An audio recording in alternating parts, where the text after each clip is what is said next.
내가 왜 이러고 있지? 지금 이건 정말 의미 있는 일일까? 살다 보면 스스로에게 이런 질문을 던져볼 때가 많습니다. 하루하루 바쁘게 살아가지만 어떤 행동들은 돌아보면 허무함만 남기기도 합니다. 애써서 했지만 얻는 것도 없고 오히려 마음만 상하는 일들. 그런 부질없는 행동들에 대해 생각해 보려 합니다.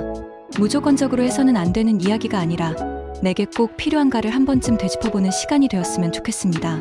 첫 번째, 이미 지난 일에 대한 끝없는 후회. 그때 그 말을 하지 말걸. 그 선택이 아니었으면. 과거의 결정이 아쉽고 마음에 남을 수는 있습니다. 하지만 이미 지나간 일에 머무르며 계속해서 스스로를 원망하는 것은 문제 해결보다는 감정 소모로 이어질 가능성이 높습니다. 반성은 필요하지만 지나친 후회는 현재의 선택에까지 영향을 줄 수 있습니다. 두 번째, 나를 모르는 사람의 시선에 집착하기. 누군가의 말 한마디, 표정 하나에 마음이 하루 종일 흔들릴 때가 있습니다. 특히 나를 잘 알지도 못하는 사람의 평가에 필요 이상으로 영향을 받을 때 나의 기준보다 타인의 시선을 우선시하게 됩니다. 결국엔 진짜 나보다 보이고 싶은 모습에 집착하게 되고 정작 중요한 방향을 놓치게 됩니다. 세 번째, 비교를 통해 스스로를 깎아내리기. 나는 왜 저만큼 못하지? 나도 저 정도는 돼야 하는데. 비교는 자극이 될 수도 있지만 자주 반복되면 자기 부정으로 이어질 수 있습니다.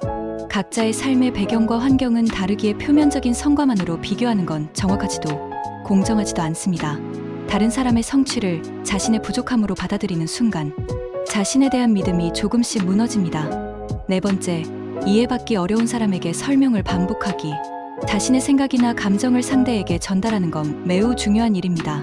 하지만 이미 다친 마음을 가진 사람에게 계속해서 설득하려 하다 보면 감정의 소모만 커지고 관계는 더 멀어질 수 있습니다. 설명은 대화의 시작이어야 하지 끊임없는 방어가 되어서는 안 됩니다. 이해하려는 태도가 없는 상대에게 반복적으로 진심을 꺼내는 건 결국 나만 지치는 결과를 낳습니다. 마지막 다섯 번째, 인정받기 위해 무리하게 자신을 꾸미기.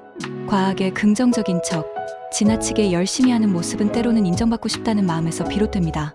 문제는 이 행동이 나의 실제 모습과 거리가 멀수록 시간이 지날수록 피로감이 커진다는 점입니다. 결국 주변의 기대를 맞추려는 데만 집중하게 되고 정작 자신의 내면은 점점 멀어집니다. 진짜 나를 보여주는 데에 불안함이 크다면 그 관계나 환경이 나와 맞는지도 돌아볼 필요가 있습니다. 여러분, 부질없다는 말이 단지 헛된 걸 의미하지는 않습니다. 어떤 행동이든 내가 주체적으로 판단하고 선택했다면 그 순간에는 충분히 의미가 있었을 겁니다. 다만 반복되는 후회나 불필요한 감정의 낭비가 일상이 되고 있다면 거기엔 잠시 멈춰서 생각해 볼 이유가 있다는 이야기입니다.